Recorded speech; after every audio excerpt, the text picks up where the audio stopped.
TV9 ಡಿಜಿಟಲ್ಗೆ ಸ್ವಾಗತ. ನಾನು ಹಾಸನದಿಂದ ಮಂಜುನಾಥ್. ನಾನಿವತ್ತು ಹೇಳಲಿಕ್ಕೆ ಹೊರಟಿರ್ತಕ್ಕಂಥ ಸ್ಟೋರಿ ಮನೆ ದರೋಡೆಯ ಕತೆ. ಅಂದರೆ ಸಾಮಾನ್ಯವಾಗಿ HBT, ಪೊಲೀಸ್ ಭಾಷೆಯಲ್ಲಿ HBT ಅಂದರೆ ಹೌಸ್ ಬ್ರೇಕ್ ಥೆಫ್ಟ್ ಅಂತೇಳಿ ಮನೆಯನ್ನು, ಬಾಗಿಲನ್ನು ಅಥವಾ ಕಿಟಕಿಯನ್ನು ಮುರಿದು ಕಳ್ಳತನ ಮಾಡ್ತಕ್ಕಂಥ ಪ್ರಕರಣಗಳಿಗೆ HBT ಅಂತ ಕರೀತಾರೆ.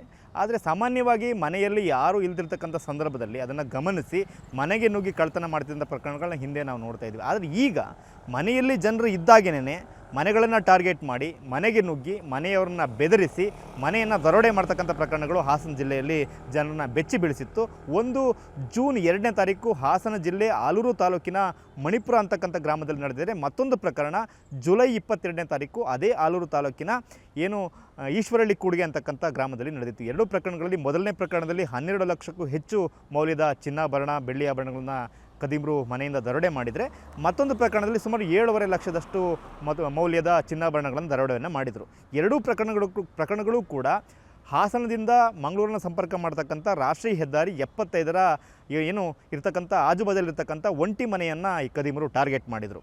ಸೊ ಮೊದಲ ಪ್ರಕರಣದಲ್ಲಿ ಮಣಿಪುರ ಅಂತಕ್ಕಂಥ ಗ್ರಾಮದ ಚಂದ್ರಶೇಖರಯ್ಯ ಅಂತಕ್ಕಂಥ ಒಬ್ಬ ನಿವೃತ್ತ ನೌಕರರ ಮನೆ, ಅದು ರಾಷ್ಟ್ರೀಯ ಹೆದ್ದಾರಿಗೆ ಹೊಂದ್ಕೊಂಡು ಹಾಗೇನೇ ಇದೆ. ಅವರ ಮನೆಗೆ ಮಧ್ಯರಾತ್ರಿ 1 ಗಂಟೆ ಸುಮಾರಿಗೆ 3 ಮುಸುಕುದಾರಿಗಳು ನುಗ್ಗಿ ಮನೆಯಲ್ಲಿದ್ದಂಥ ಚಂದ್ರಶೇಖರಯ್ಯವರನ್ನು ಮೊದಲು ಅವರ ಕೋಣೆಗೆ ಹೋಗ್ತಾರೆ, ಅವ್ರನ್ನ ಬೆದರಿಸ್ತಾರೆ. ಚಂದ್ರಶೇಖರಯ್ಯನವರು ಏರ್ಗನ್ ತೊಗೊಂಡು ಶೂಟ್ ಮಾಡ್ತೀನಿ ಅಂತೇಳಿ ಹೆದರಿಸಿದ್ರು ಕೂಡ ಅವ್ರನ್ನ ರೂಮ್ನಲ್ಲಿ ಕೂಡಿ ಹಾಕಿ, ನಂತರ ಆ ಮನೆಯಲ್ಲಿ ಚಂದ್ರಶೇಖರಯ್ಯವರ ಪತ್ನಿ ಇರ್ತಾರೆ, ಮೊಮ್ಮಗಳಿರ್ತಾರೆ, ಅವ್ರಿಗೂ ಕೂಡ ಬೆದರಿಸಿ ಅವರಿಂದ ಚಿನ್ನಾಭರಣವನ್ನು ಕಸ್ಕೊಂಡು ಅಲ್ಲಿಂದ ಎಸ್ಕೇಪ್ ಆಗ್ತಾರೆ. ಈ ಮನೆಗೆ ಅವರು ನುಗ್ಗುವಾಗ ಮನೆಯ ಹಿಂಬದಿಯಲ್ಲಿ ಅವರೊಂದು ಪ್ಯಾಸೇಜನ್ನು ಕಟ್ಟಿರ್ತಾರೆ. ಆ ಪ್ಯಾಸೇಜ್ಗೆ ವೆಂಟಿಲೇಟರ್ ಸಲುವಾಗಿ ಒಬ್ಬ ಮನುಷ್ಯ ನುಗ್ಗಲಿಕ್ಕೆ ಬೇಕಾಗಿರ್ತಕ್ಕಂಥ ರೀತಿಯಲ್ಲಿ ಒಂದು ವೆಂಟಿಲೇಷನ್ಗೆ ಜಾಗವನ್ನು ಬಿಟ್ಟಿರ್ತಾರೆ. ಅದ್ರ ಮೂಲಕ 3 ಕೂಡ ತೂರಿ ಬಂದು ಹಿಂದ್ಗಡೆ ಡೋರನ್ನು ಬ್ರೇಕ್ ಮಾಡಿ ಮನೆ ಒಳಗಡೆ ಎಂಟ್ರಿ ಆಗಿ ಮನೆಯಲ್ಲಿ ಎಲ್ಲರೂ ಕೂಡ ಇರುವಾಗೇನೆ ಅವ್ರನ್ನ ಬೆದರಿಸಿ ಅವ್ರ ಮನೆಯನ್ನು ದರೋಡೆ ಮಾಡಿರ್ತಾರೆ. ಅದೆಲ್ಲವೂ ಕೂಡ ಅವರ ಮನೆ ಸುತ್ತ ಅಳವಡಿಸಿದಂಥ CC ಕ್ಯಾಮ್ರಾದಲ್ಲಿ ದಾಖಲಾಗಿರುತ್ತೆ. ಸೊ ಅವರೆಲ್ಲರೂ ಕೂಡ ಮುಸುಕುದಾರಿಗಳಿರ್ತಾರೆ. ಪ್ರಕರಣ ಆಲೂರು ಪೊಲೀಸ್ ಠಾಣೆಯಲ್ಲಿ ದಾಖಲಾಗುತ್ತೆ. ಪ್ರಕರಣವನ್ನು ಪೊಲೀಸರು ಗಂಭೀರವಾಗಿ ಪರಿಗಣಿಸಿ ತನಿಖೆಯನ್ನು ಮಾಡ್ತಿರ್ತಾರೆ. ಆ ನಡುವೆ ಜುಲೈ 22ನೇ ತಾರೀಕು ಮತ್ತೊಂದು ಪ್ರಕರಣ ಇದೇ ಆಲೂರು ಪೊಲೀಸ್ ಠಾಣೆ ವ್ಯಾಪ್ತಿಯಲ್ಲಿ ಇದೇ ರಾಷ್ಟ್ರೀಯ ಹೆದ್ದಾರಿ 75ರ ಸಮೀಪ ಇರ್ತಕ್ಕಂಥ ಈಶ್ವರಳ್ಳಿ ಕೂಡಿಗೆಯ ಮಂಜೇಗೌಡ ಅಂತಕ್ಕಂಥವ್ರ ಮನೆಯಲ್ಲಿ ನಡೆಯುತ್ತೆ. ಅದು ಕೂಡ ಮಧ್ಯರಾತ್ರಿ 12:15 ಸುಮಾರಿಗೆ ಮನೆಯ ಹಿಂಬದಿಯ ಅಂದರೆ ಮೊದಲನೇ ಮಹಡಿಯ ಹಿಂಬದಿಯ ಡೋರನ್ನ ಬ್ರೇಕ್ ಮಾಡಿಕೊಂಡು ಒಳಗಡೆ ಎಂಟ್ರಿ ಆಗ್ತಾರೆ. ಆ ಒಳಗಡೆ ಮೇಲ್ಗಡೆ ಮಂಜೇಗೌಡರ ಮಗ ಇರ್ತಾರೆ. ಅವರ ರೂಮ್ಗೆ ಹೋಗಿ ಅವ್ರನ್ನ ಬೆದರಿಸಿ ಅವ್ರನ್ನ ರೂಮ್ನಲ್ಲಿ ಕೂಡ ಹಾಕ್ತಾರೆ. ನಂತರ ಕೆಳಗಡೆ ಬರ್ತಾರೆ. ಕೆಳಗಡೆ ಮನೆಯಲ್ಲಿ ಮಂಜೇಗೌಡ ಮತ್ತು ಅವ್ರ ಪತ್ನಿ ಇರ್ತಾರೆ. ನಿಮ್ಮ ಮನೆಯಲ್ಲಿ ಏನಿದೆ ಅಷ್ಟನ್ನು ಕೊಡಬೇಕು, ಇಲ್ಲಾಂದರೆ ನಿಮ್ಮ ಮಗನನ್ನು ಕೊಲೆ ಮಾಡ್ತೀವಿ ಅಂತೇಳಿ ಬೆದರಿಸ್ತಾರೆ. ಆ ಮನೆಯಲ್ಲಿದ್ದಂಥ ಸುಮಾರು 7.5 ಲಕ್ಷ ಮೌಲ್ಯದ ಚಿನ್ನಾಭರಣವನ್ನು ದೋಚ್ಕೊಂಡು ಎಸ್ಕೇಪ್ ಆಗ್ತಾರೆ. ಆವಾಗ ಸಹಜವಾಗಿ ಇಡೀ ಒಂದು ಸೆನ್ಸೇಷನಲ್ ಕೇಸ್ ಆಗುತ್ತೆ ಇಡೀ ಜಿಲ್ಲೆಯಲ್ಲಿ.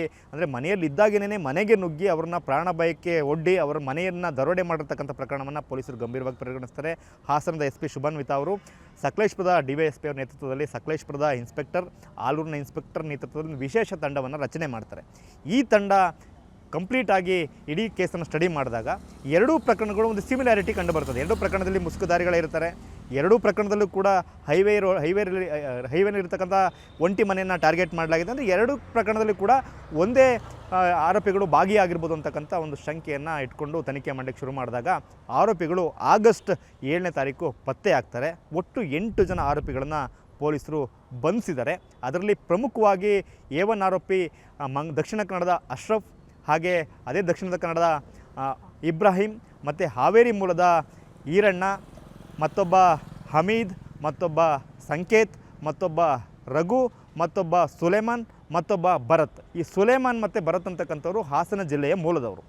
ಈ ಇಬ್ರಾಹಿಂ ಮತ್ತು ಈರಣ್ಣ ಅಂತಕ್ಕಂಥವ್ರು ಇವರೆಲ್ಲರೂ ಇದರಲ್ಲಿ ಇಬ್ರಾಹಿಂ ಮೇಲೆ ಸುಮಾರು 25 ಪ್ರಕರಣಗಳು ಕಳ್ಳತನ ಪ್ರಕರಣಗಳು ದಾಖಲಾಗಿದ್ದಾವೆ. ಈರಣ್ಣ ಅಂತಕ್ಕಂಥ ವ್ಯಕ್ತಿ ಮೇಲೆ ಸುಮಾರು 5 ಪ್ರಕರಣಗಳು ಕಳ್ಳತನ ಪ್ರಕರಣ ಇದೆ.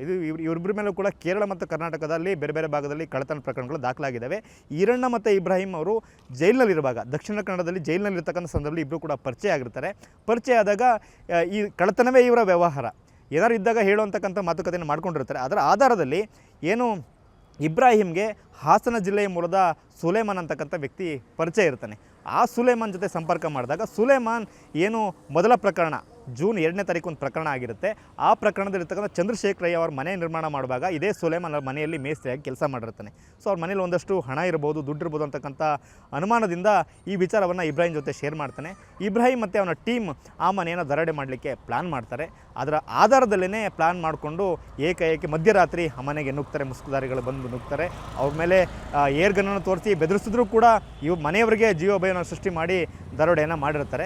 ಸೊ ಅವರು ಪತ್ತೆ ಆಗೋದಿಲ್ಲ. ಒಂದು ತಿಂಗಳಾದರೂ ಕೂಡ ಭಾಳ ಪ್ಲ್ಯಾಂಡಾಗಿ ಮಾಡಿರ್ತಾರೆ, ಯಾರೂ ಕೂಡ ಸಿಕ್ಕಾಕೊಳ್ಳೋದಿಲ್ಲ. ಹಾಗಾಗಿನೇ ಮತ್ತೊಂದು ಪ್ರಕರಣದಲ್ಲೂ ಕೂಡ ಏನು ಇದೇ ಸುಲೇಮಾನ್ ಮತ್ತು ಭರತ್ ಅಂತಕ್ಕಂಥವ್ರು ಏನು ಹಾಸನ ಜಿಲ್ಲೆಯ ಆರೋಪಿಗಳಿದ್ದಾರೆ, ಅವರು ಈ ಮಂಜೇಗೌಡರ ಮನೆಯನ್ನು ಕೂಡ ಚೂಸ್ ಮಾಡ್ತಾರೆ. ಮೊದಲೇ ಬಂದು ಇಬ್ರಾಹಿಂ ಮತ್ತು ಅಂಡ್ ಟೀಮ್ ಅಶ್ರಫ್ ಅವರು ಹಾಸನಕ್ಕೆ ಬಂದು ಮನೆಗಳನ್ನು ನೋಡ್ಕೊಂಡು ಹೋಗಿರ್ತಾರೆ.